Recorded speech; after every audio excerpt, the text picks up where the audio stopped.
Welcome back to Talking Ball with Coach Ray. This is episode 3. Welcome, Coach Ray. Thanks for having me. Give me a rundown of last week's matchup with Geraldine. Man, it was just a roller coaster ride of emotion. I mean, if you paid to get in and watch that, especially if you're from Geraldine, it was a good ball game to watch. And our kids played hard, their kids played hard.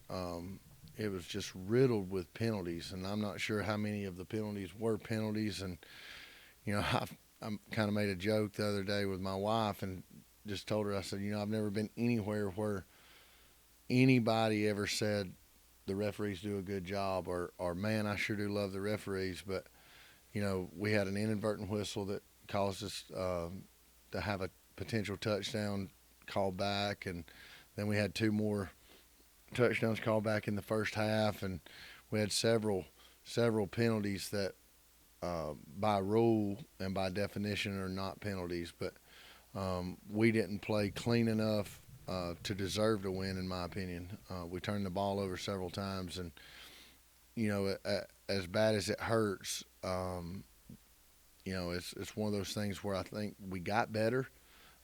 There's obviously stuff to work on. Anytime you play, that you can go through there and find things that people didn't do well. Maybe we could have called a different play on defense or on offense or on special teams. Maybe we could have done this. Maybe we could have done that. At the end of the day, we fell a little short, whatever you want to blame it on. And anytime we fall short,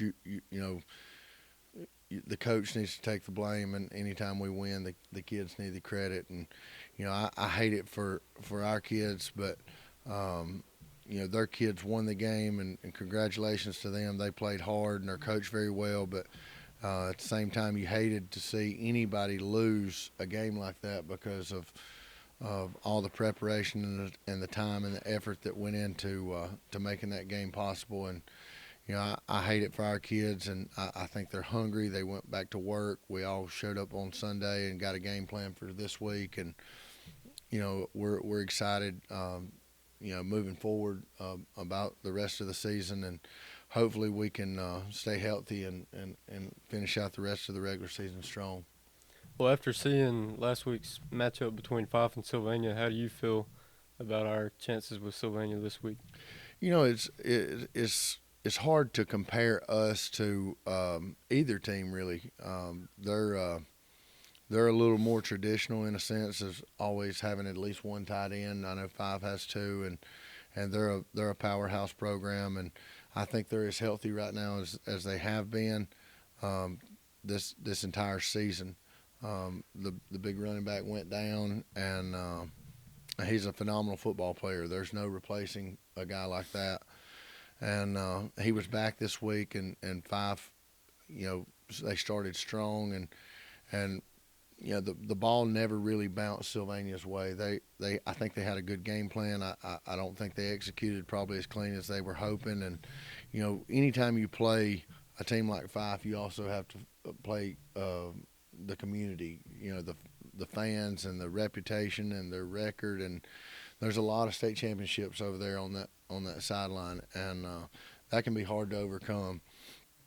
And the game was in Fife, so that makes it even tougher. When I look at the film on Sylvania, I see big, fast, strong, physical kids that are coached very well and expect to win. So, again, it's going to be a tough battle this week, just like most weeks are in this region. Everybody has kind of beaten everybody up until this point, and that's kind of what you want to see.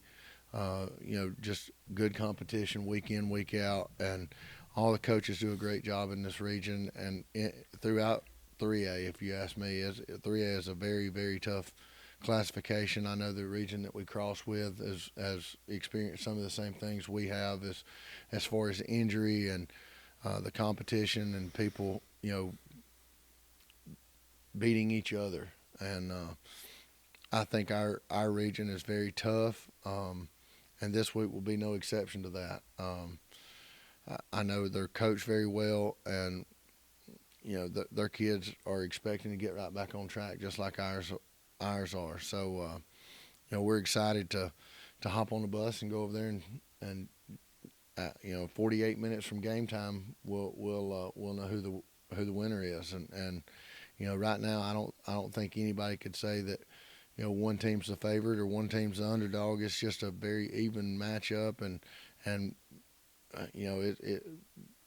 it's a great game because both teams are very, very highly competitive, and both teams are very athletic. So we're going to come in, try to be as physical as possible, and play in space and make tackles, and that's all you can do. Well, I know this week is Sylvania's homecoming. Do you find it disrespectful that they scheduled us? Well, you get a bad rap, but like I mentioned earlier, we're going to be somebody's homecoming, and they've got to have one. And the way the season has played out, everybody kind of beats everybody, and I don't think that they meant any disrespect by making us homecoming. I think it's just one of those things. It's the time of the year for homecoming, and it just so happens that this is the week we play them. I'm sure that they're excited about homecoming as they should be. That's a place with a lot of tradition, a lot of history there, and they've been successful for forever. And we don't look at it as a disrespect thing. If anything, it'll kind of help us because a lot of our kids play both ways, so we'll get a little bit longer on halftime to take a break and catch our breath and get hydrated, and hopefully we can fix any mistakes that we're going to have, and we can talk to our kids and kind of recoup and reload and go back out there and play a strong second half. But as far as being disrespectful, I don't think those coaches are disrespectful. It's a good football team. It's a great town, good people, and we're just excited to be able to go over and compete. Well, I asked you last week how crucial was a win, but exactly how crucial is a win this week? Well, I'm not the smartest person on the planet. I'm probably not even the smartest person in my household, especially if you buy into what my wife says. But I've done a lot of digging, and I always try to keep our kids up to date on what's happening and everything that they're going to be faced with, and what each week means. And of course, we want to win every ball game. We didn't for whatever reason, and now we are still in the driver's seat. If Fife beats Geraldine this week, which will be a huge matchup, Fife hadn't beat them in the last 2 years, and Geraldine's got a good football team. We found that out last week, and they're not going to be an easy matchup for Fife. They're very similar as far as schematically what they do, and it should be a great matchup. They've got great athletes on both sides of the ball, and I just have to think, because 24 is back and he's healthy, that he's going to be a hard person to bring down. And I would give that nod to Fife if I had to pick. But I'm definitely a Fife person, and here's why.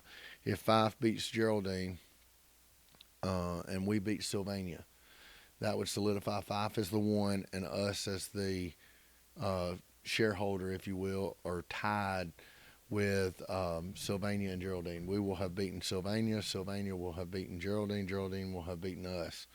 And there's a chance that could happen. And if that three-way tie happens, then you immediately go to non-region opponents and the victories over non-region opponents and their victories.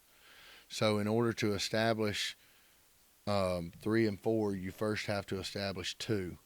So the way the schedule sets up, we will have more victories over non-region opponents, and our non-region opponents will have more victories than their non-region opponents that they have victories over. So the way I've got it figured out, and I'm not the end-all be-all, but the way I've got it figured out, if we win this week and Fife wins this week, we will be the 2. And then once we have established that we're the 2, it goes head-to-head, and Sylvania will be the head-to-head winner over Geraldine. So that would make us, or excuse me, make Fife the 1, us the 2, Sylvania the 4. No, excuse Sylvania the 3, and Geraldine the 4. So that's huge, not only for our kids, but for the community, because that means our seniors get another chance to play here at home. And we love playing in front of the people in Collinsville, and it's been quite a while since we've had a home playoff game. So there's a lot riding on the rest of the season, but we have to take care of what we can control, and that's our attitude and our effort, and really, if we can control those two things, you know, we're in the driver's seat, if you will, for the rest of the year, because I think Fife will have a good showing this week, and I think when the smoke clears, I think we're a better football team. We're explosive in several different aspects on offense, and we fly around and make tackles on defense. We played pretty well defensively last week. We had some penalties. Of course, that's going to happen when you play physical and you play fast. But you know, I'm just really, really excited about this ball game Friday night, and I think our kids are. So, you know, hopefully we can take care of business. Well, I look forward to seeing how it all unfolds, Coach. You and me both. You and me both. And that concludes episode 3 of Talking Ball with Coach Ray. I'm Zach Clanton, and don't forget to like, share, and subscribe to the Collinsville Network. And I'm Coach Ray, and if you're not from Collinsville, well, you should be.